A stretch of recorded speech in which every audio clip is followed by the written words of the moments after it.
Many of us have this question that comes up as we age, especially if you're a woman um, going into your 40s, 50s, and you're in those menopausal years, and you're asking yourself, I know I did, is my body ever going to be the same again? Am I ever going to be fit and lean again? Can I ever have that energy and vitality that I had before?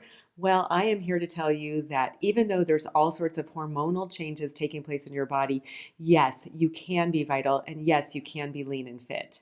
No matter what your age, if you're in your mid 40s, 50s, 60s, 70s, and beyond, you can, as Robin said, discover your best body. Hi, I'm Dana Dimitri. I'm a former registered nurse, and we are the co-authors of the Eat, Live, Thrive diet. And I will say at 67, I feel as high energy as I did in my 40s, and I'm actually leaner than I was in my 40s. So there's hope. And I'm Robin Thompson. I am 53 years old. I'm an advanced clinical weight loss practitioner. I was lean and fit through my 20s, through my 30s. And then as I hit those perimenopausal years in my 40s, the weight started coming on, my energy started plummeting. And like many of you are experiencing, I was getting really, really frustrated and really discouraged. But I did find that there is victory on the other side of that period of time, and through changes in my diet and making these changes to help my hormonal balance, I was able to get fit and lean again, and you can too. We're going to give you our top tips for how you can be your leanest and healthiest, most energetic self, no matter where you're at in peri or postmenopause. But before we do, we want to address some of the main reasons why it is so difficult as we age to lose weight and keep it off. Well, the first area we want to address that is causing us problems is, of course, that female hormonal change that takes place in the perimenopause, menopausal years, especially if you are estrogen dominant, which I was. And I remember I was trying to eat the best diet I possibly could. I was working out like crazy. And I went to my practitioner, and he said, you know what? You're not going to drop that weight. You're not going to drop that fat because you're estrogen dominant and your body wants to hold on to it. So that is an area you need to look at and find a practitioner that's going to help you figure out what those hormone levels are. So another hormone we know declines as we age is our thyroid. And so that is, again, it's something very important to test every year. And even for some women, you may show up normal on test results, but you have the symptoms of low thyroid. So just know that this is very common and it can impact your weight loss and your energy. Well, another huge issue for us hormonally is something called insulin resistance.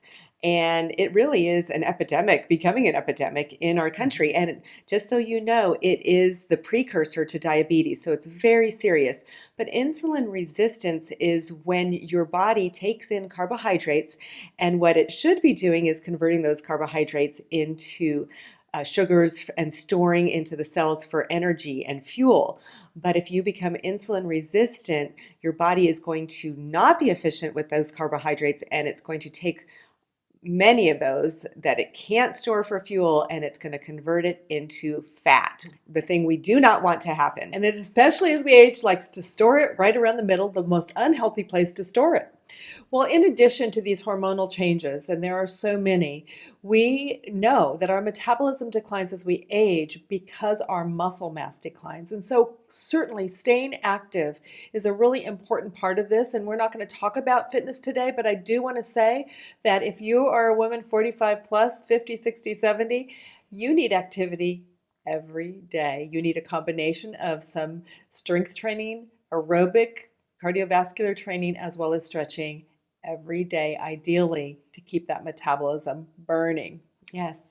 Another thing that affects us as we age is something we call hidden food sensitivities. And this is where you may find yourself eating something that your body says, hey, I'm not tolerant to this anymore. You might have eaten it for your whole life, but as you age, your tolerance level for that food becomes less and less, and your body will have either an immune or an inflammatory response to it, which could result in symptoms like digestive issues. It could be aches and pains, joint aches and pains. It could be emotional health like anxiety or depression. And of course, sensitivity could also produce weight gain or the resistance to weight loss. And of course, we all know most Americans are eating way too many processed foods, as well as just inflammatory foods in general. We need to get them out of our diets as much as possible. Things like vegetable oils and so forth that are really wreaking havoc. And so that's part of what we do. Now, we may have overwhelmed you a little bit with this negative list of all the reasons why, but let's not use those as an excuse. Let's know that changing our nutrition can influence every one of these factors significantly, and some can actually be reversed.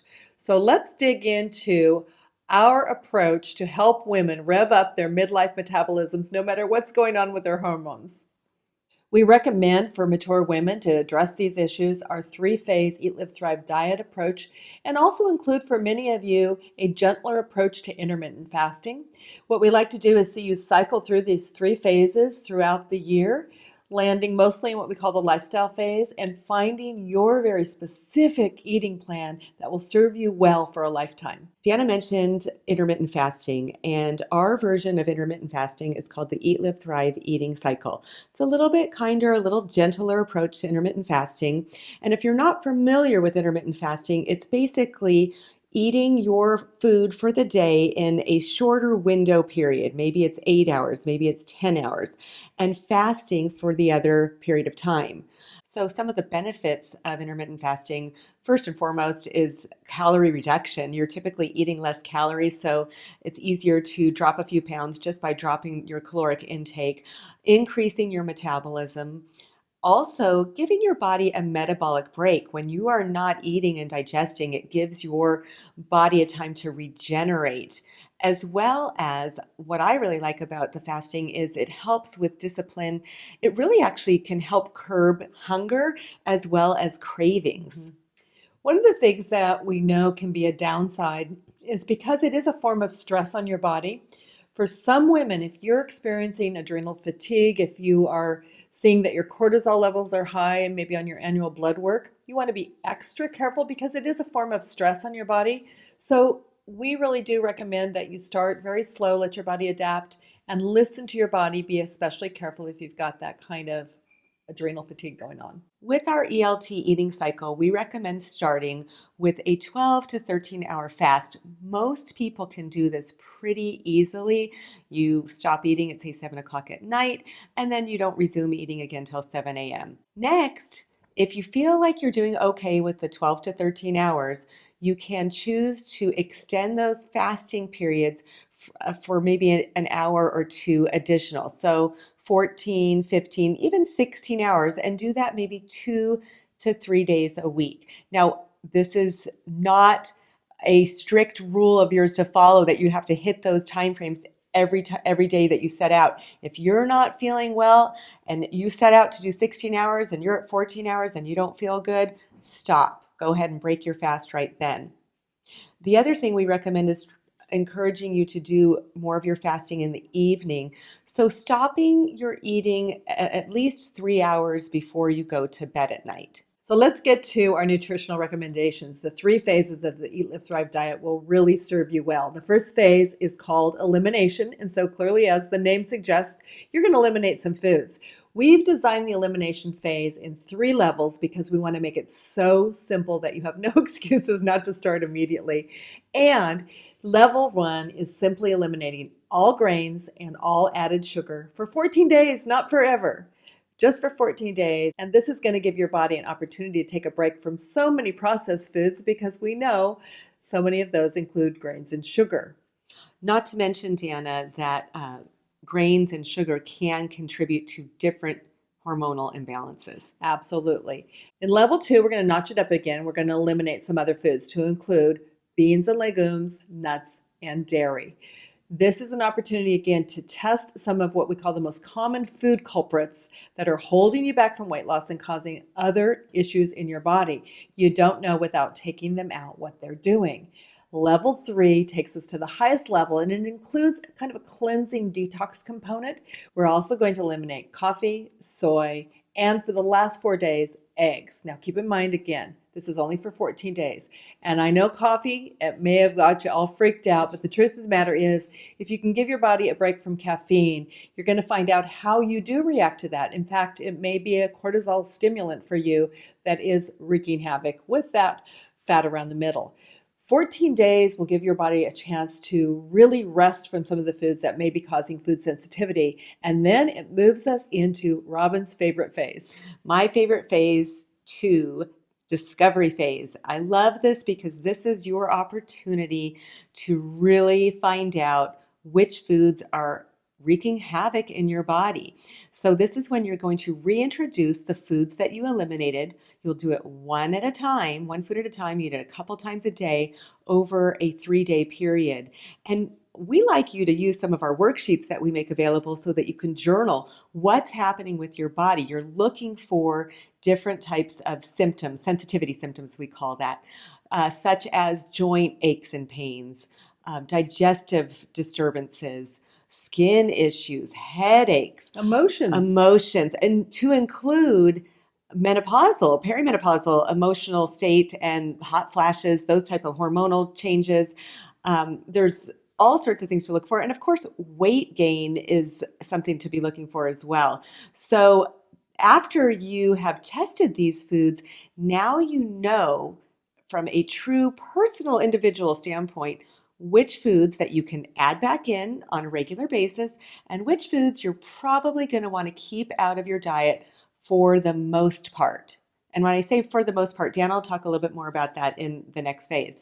Well, the third phase is called the lifestyle phase, and it's where you're going to live probably 80% of the time. And you can still be losing weight in the lifestyle phase. But this is where you start to reintroduce back in the foods that you did test well with. Question again is how much and how often. We know as we age, most women are having a lower carbohydrate threshold. So even if a food tests well, you may not be able to eat as much of it, and you probably won't be able to eat as much of it as you used to. So this lifestyle phase is going to help you discover if you can bring in 1 or 2 servings of grains a day. Some of you may be able to, some of you won't. Some of you may go grain-free because you find that is the place for weight loss for you. This is why it's so customizable. There's not a one-size-fits-all eating plan for anyone. And that discovery helps you really figure out what it is for you and gives you permission to choose what makes your body feel good. Now, we do have a little caveat that gives you a little breathing space, and we call it the 90-10 rule. And that is 90% of the time, you're going to eat to nourish your body, give it all the nutrients it needs, feed it the foods that it really handles well.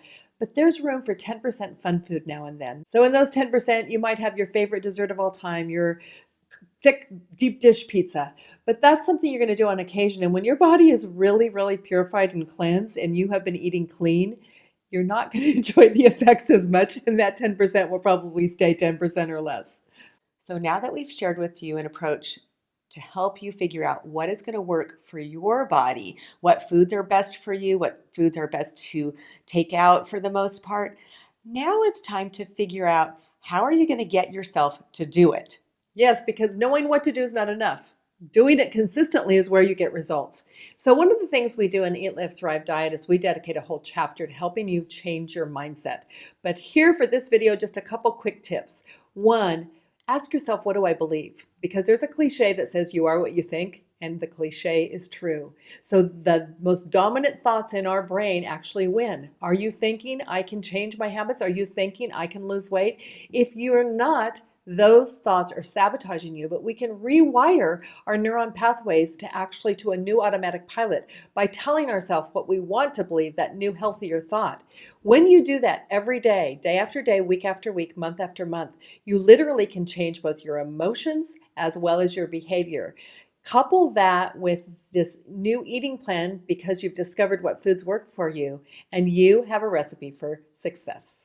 If you decide to implement this eating plan and these strategies that we just talked about, we have some free resources for you at eatlivethrivediet.com. You can download the worksheets we were talking about so you can journal through your journey. as well as some recipes and some other resources that are going to really support you as you eat, live, and thrive.